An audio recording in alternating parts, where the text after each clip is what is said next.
Gabriel García Márquez, crónica en una muerte anunciada. El día en que lo iban a matar, Santiago Nasser se levantó a las 5:30 de la mañana para esperar el bus el busque en que llegaba el obispo. Había soñado que atravesaba un bosque de higueros donde caía una llovizna tierna, y por un instante fue feliz en el sueño, pero al despertar se sintió por completo salpicado de cagada de pájaros. El sueño, pero al despertar se sintió, siempre soñaba con árboles, me dijo Plácida Linero, su madre, evocando 27 años después de pormeros de aquel lunes ingrato. La semana anterior había soñado que iba solo en un avión de papel de estaño que volaba sin tropezar por entre los almendros. Me dijo, tenía una reputación muy bien ganada de intérprete certera de los sueños ajenos, siempre que les contaran en ayunas, pero no había advertido ningún augurio aciago en esos 2 años de su hijo, ni en los otros sueños con árboles que él había contado en las mañanas que procedieron su muerte. Tampoco Santiago Nasser reconoció el presagio. Había dormido poco y mal, sin quitarse la ropa, y despertó con dolor de cabeza y con un sentimiento de estribo de cobre en el paladar, y los interpretó como estragos naturales de la parrada de bodas que se había prolongado hasta después de la medianoche. Más aún las muchas personas que se encontraba desde que salió desde su casa desde las 5 desde las 6:05 hasta que fue destazado como un cerdo 1 hora después. Le recordaba un poco soñoliento, pero de buen humor, y a todos les comentó de un modo casual que era un día muy hermoso. Nadie estaba seguro de si se refería al estado del tiempo. Muchos coincidían en el recuerdo de que era una mañana radiante, en una brisa de mar que llegaba a través de los plantanales, como era de pensar que lo fuera en un buen febrero de aquella época. Pero la mayoría estaba de acuerdo en que era un tiempo fúnebre, con un cielo turbio y bajo de un denso olor de aguas dormidas, y que en el instante de la desgracia estaba cayendo una llovizna menuda, como la que había visto Santiago Nasser en el bosque del sueño. Ya estaba reponiendo de la parrada de la boda en el regazo apostólico de María Alejandrina Cervantes, y apenas si desperté en el alboroto de las campanas tocando a rebato, porque pensé que les habían soltado en honor del obispo. Santiago Nasser se puso un pantalón y una camisa de lino blanco, ambas piezas sin almidón, iguales a las que había puesto el día anterior para la boda. Era un atuendo de ocasión. De no haber sido por la llegada del obispo, se habría puesto el vestido de caqui y las botas de montar, con que los lunes a él divino rostro. La hacienda de ganado que heredó su padre y que él administraba con muy buen juicio, aunque sin mucha fortuna, en el monte al 355 Magnum, cuyas balas blindadas, según él decía, podían partir un caballo por la cintura. En época de pértices llevaban también sus aperos de certería. En el armario tenía además un rifle 30-06, un rifle 300 Holland Magnum en 22 Ordet con mira telescópica de 2 poderes y una Whistlet de repetición. Siempre dormía como durmió su padre, con el arma escondida dentro de la funda de la almohada, pero antes de abandonar la casa aquel día le sacó los proyectiles y le puso en la ganeta de la mesa de noche. Nunca la dejaba cargada, me dijo su madre. Yo lo sabía. Sabía que además guardaba las armas en un lugar y escondía la munición en otro lugar muy apartado, de modo que nadie se diera ni por casualidad a la tentación de cargarlas dentro de la casa. Era una costumbre, se había impuesta, que su padre, desde una mañana en que sirvienta sacudió la almohada para quitarse la funda y la pistola se disparó al chocar contra el suelo, y la bala desbarató el armario del comedor de la casa de la vecina y convirtió en polvo de yeso a un santo de tamaño natural en el altar mayor de la iglesia. Al otro extremo de la plaza, Santiago Nasser, que entonces era muy niño, no olvidó nunca la lección de aquel percanense. La última imagen que su madre tenía de él era de un paso fugaz por el dormitorio. Le había despertado cuando trataba de encontrar a tientas una aspirina en el botiquín del baño. Y encendió la luz y lo vio aparecer en la puerta con el vaso de agua. como había recordado para siempre. Santiago a Nasser le contó entonces el sueño, pero ella no les puso atención a los árboles. Todos los sueños con pájaros son de buena salud, dijo. Lo vio desde la misma hamaca y en la misma posición en que la encontré postrada por las últimas luces de la vejez, cuando volví de ese pueblo olvidado, tratando de recordar con tantas astillas dispersas el espejo roto de la memoria. Apenas si distinguía las formas a plena luz y tenía hojas medicinales. Paso por el dormitorio, estaba de acostado, agarrada a las pitas de la cabezal de la hamaca para atraer de incorporarse. Le había en la penumbra el olor de bausterio que me había sorprendido la mañana del crimen.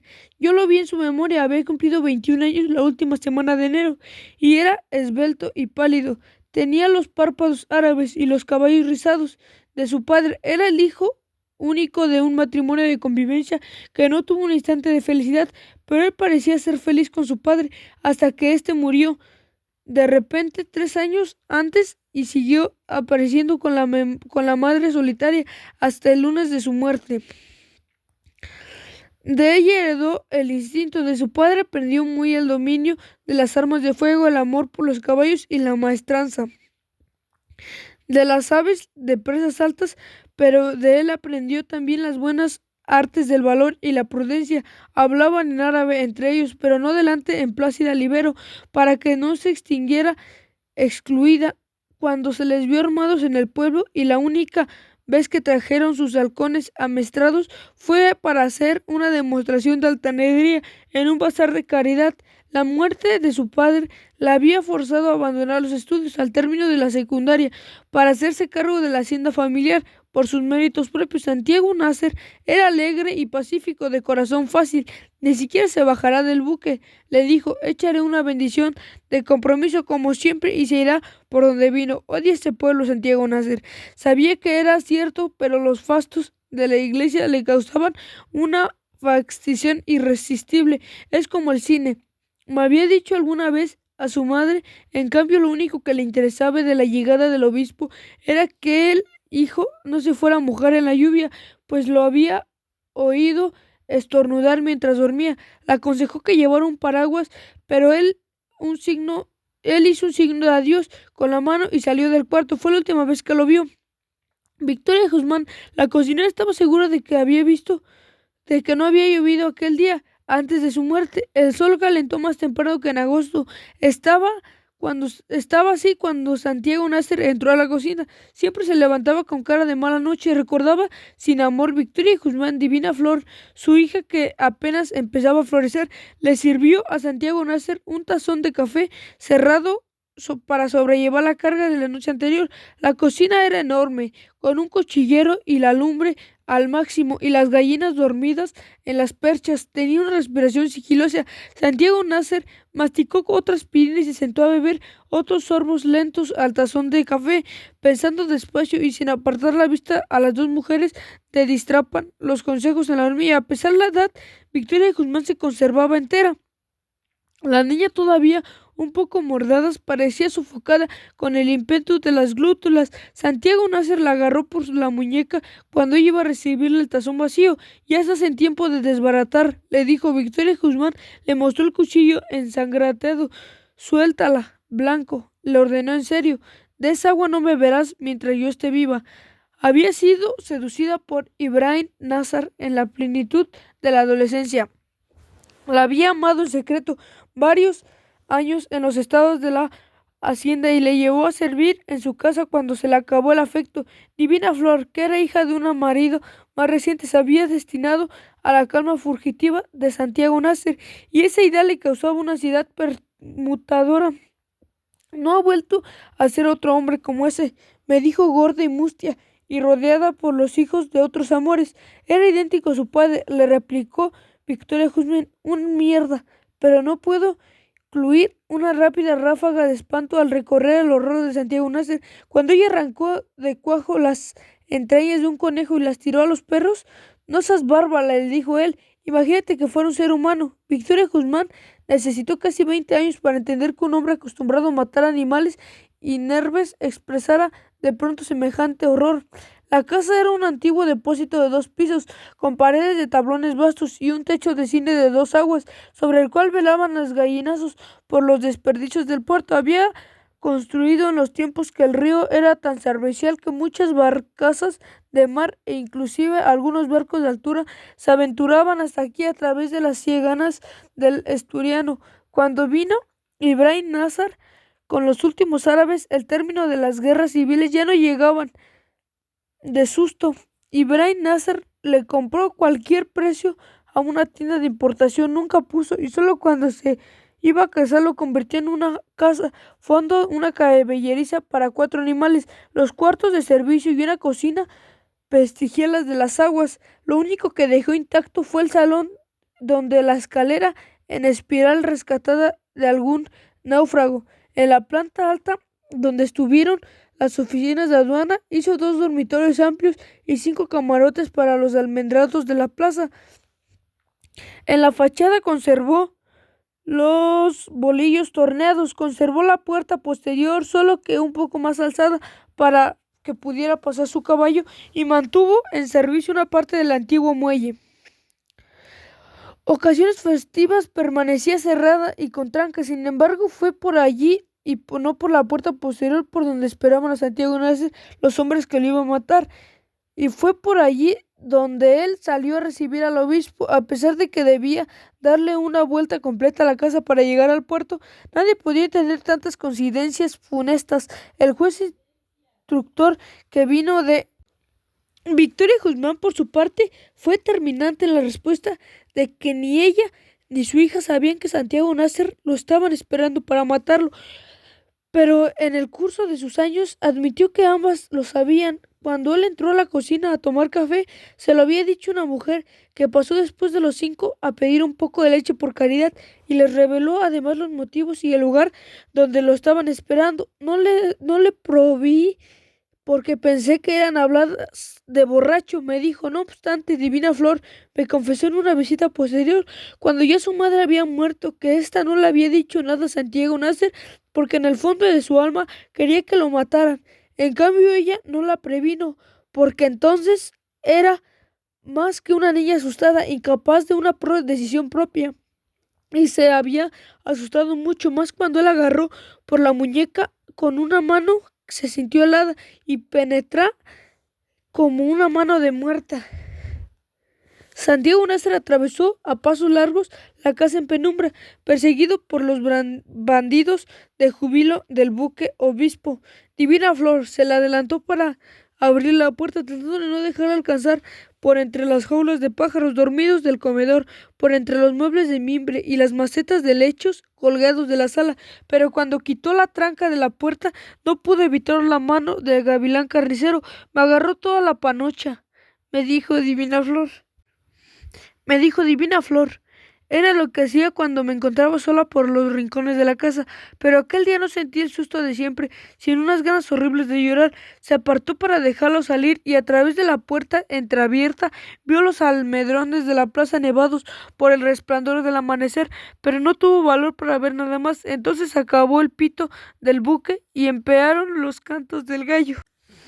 Me dijo, era un alboroto tan grande que no podía creerse que hubiera tantos gallos en el pueblo, y pensé que venían en el buque del obispo. Lo único que ella pudo hacer por el hombre que nunca había de ser suyo fue dejar la puerta sin tranca, contra las órdenes de Plácida Linero, para que él pudiera entrar otra vez en caso de urgencias. Alguien que nunca fue identificado había metido por debajo de la puerta un papel dentro de un sobre.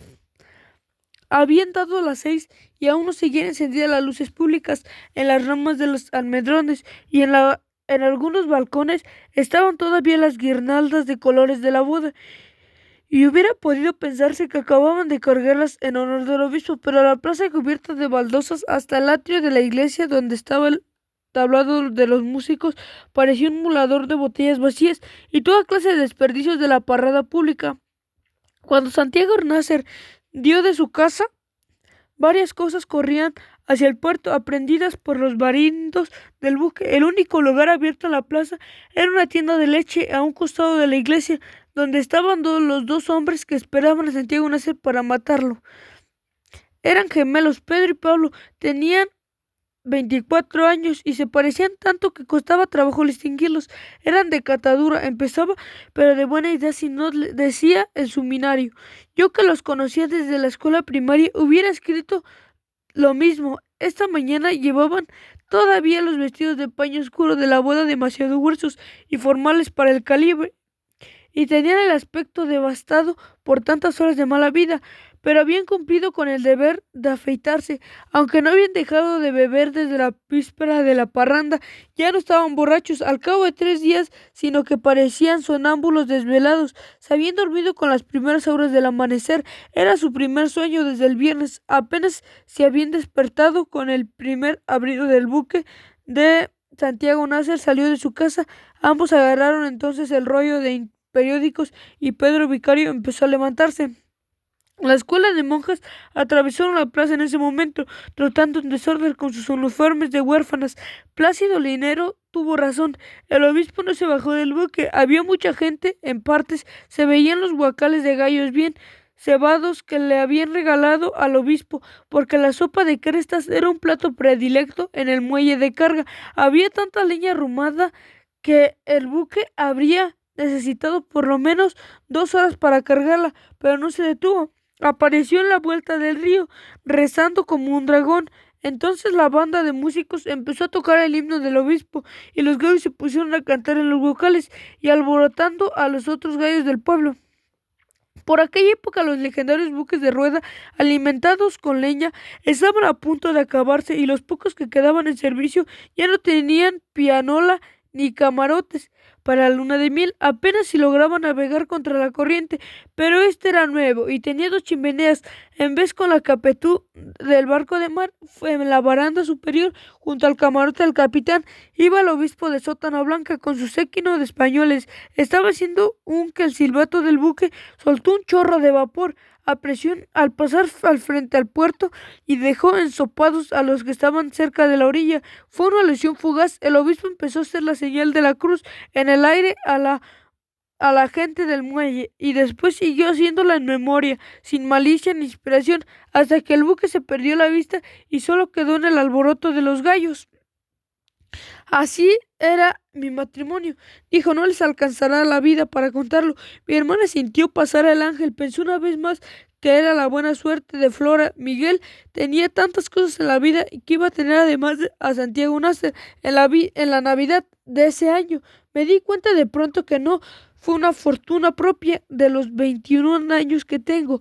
Ella solía invitarlo a desayunar en nuestra casa cuando había carimbolas de yuca y mi madre le estaba haciendo aquella mañana. Santiago Nasser aceptó entusiasmado. Me cambio de ropa y te alcanzo, dijo, y en la cuenta de que había olvidado el reloj en la mesa de noche. ¿Qué hora es?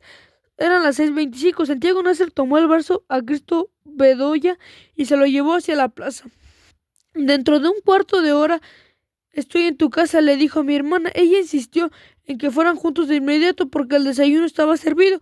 Era una insistencia rara, me dijo Cristo Bedoya, tanto que a veces he pensado que Margot ya sabía que lo iban a matar y quería esconderlo en tu casa. Sin embargo, Santiago Nasser la convenció de que se adelantara mientras él se ponía ropa de montar, pues tenía que estar temprano en el Divino Rostro. Se había despedido de su madre y se alejó hacia la plaza del Barzo a Cristo Bedoya. Esa fue la última vez que lo vio. En realidad, mi hermana Margot era una de las pocas personas que todavía ignoraban que le iban a matar. De haberlo sido, me lo hubiera llevado para la casa, aunque fuera amarrado. Declaró al instructor. Era extraño, pues no les enteraba de todo antes de que mi mamá estuviera en la casa. A pesar que hacía años que no empezaba a levantarme temprano para ir a la escuela, la encontraba como era en aquellos tiempos, livida y sigilosa, barriendo en el patio con una escoba de ramas, con el resplandor coincidiendo del amanecer, y entre cada sorbo de café me iba contando lo que había ocurrido en el mundo mientras dormíamos. Parecía tener hilos de comunicación secreta con la gente del pueblo.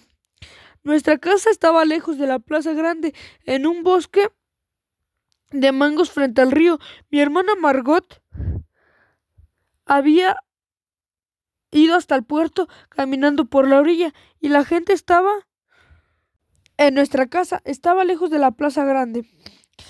Mi hermana volvió a casa mordiéndose por dentro para no llorar. Encontró a mi madre en el comedor con un traje dominical de flores azules que se había puesto por si el obispo pasaba a saludarnos y estaba cantando el faldo del amor invisible mientras arreglaba la mesa.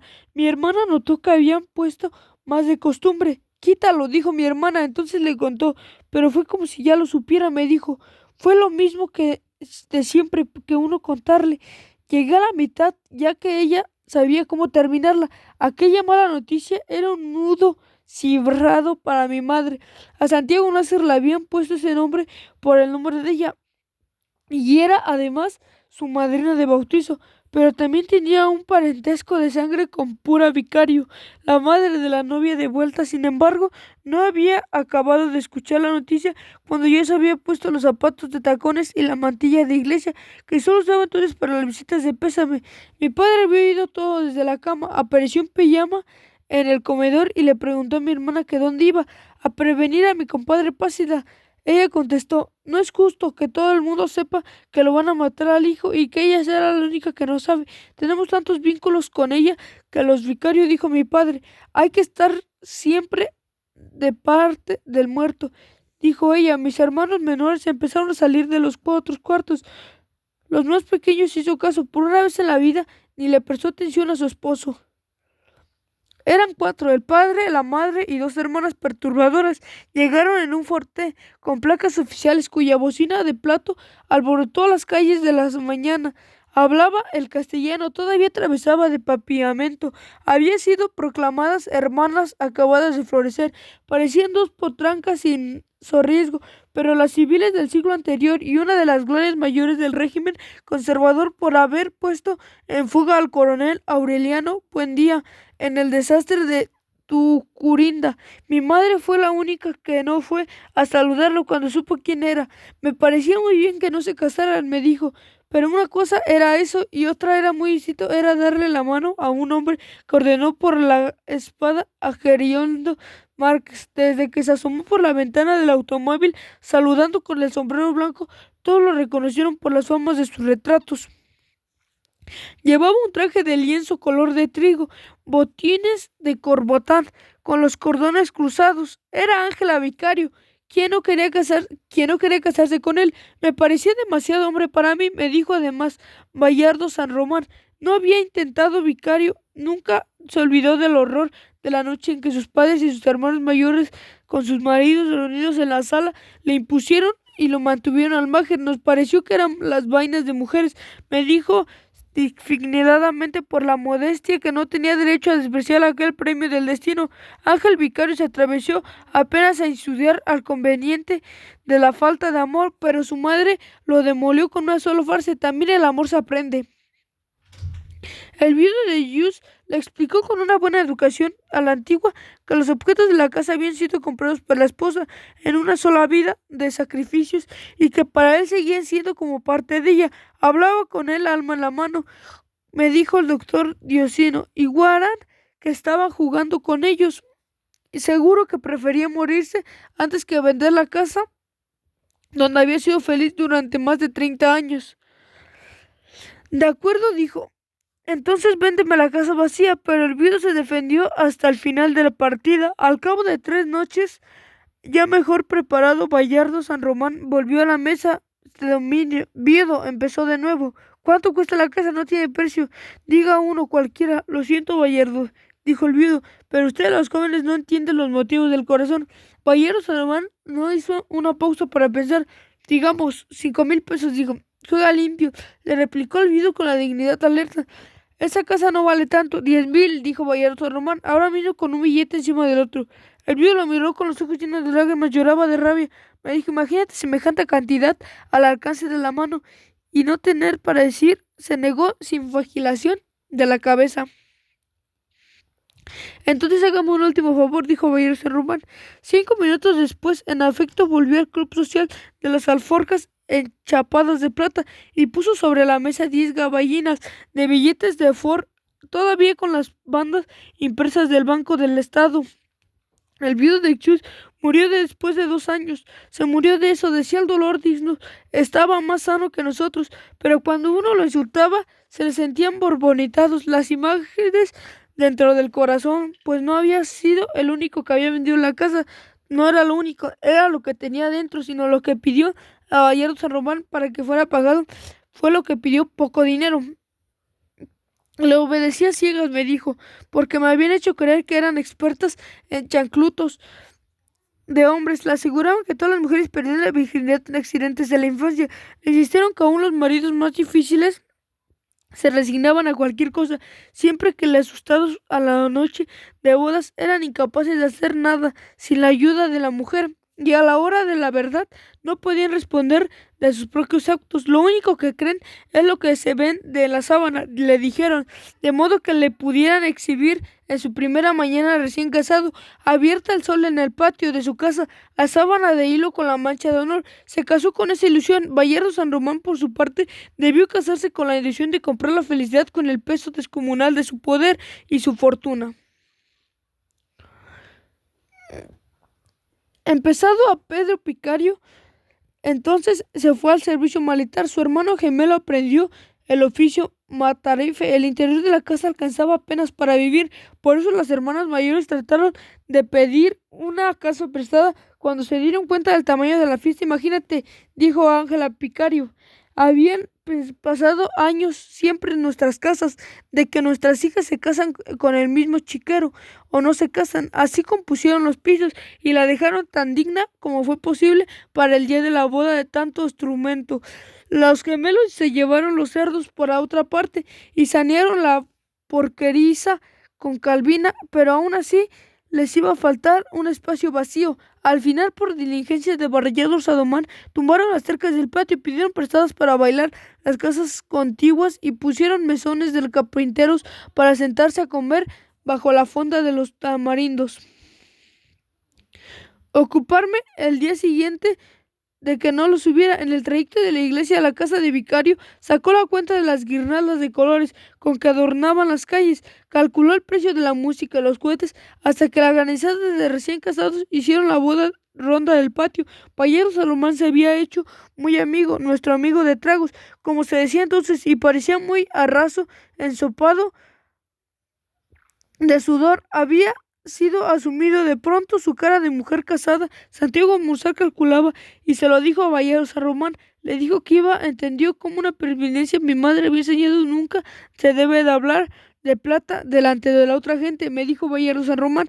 En cambio lo recibí de muy buen talento y empecé con cierta traquinencia. Casi dijo, pero apenas estamos empezando, al final será más o menos el doble.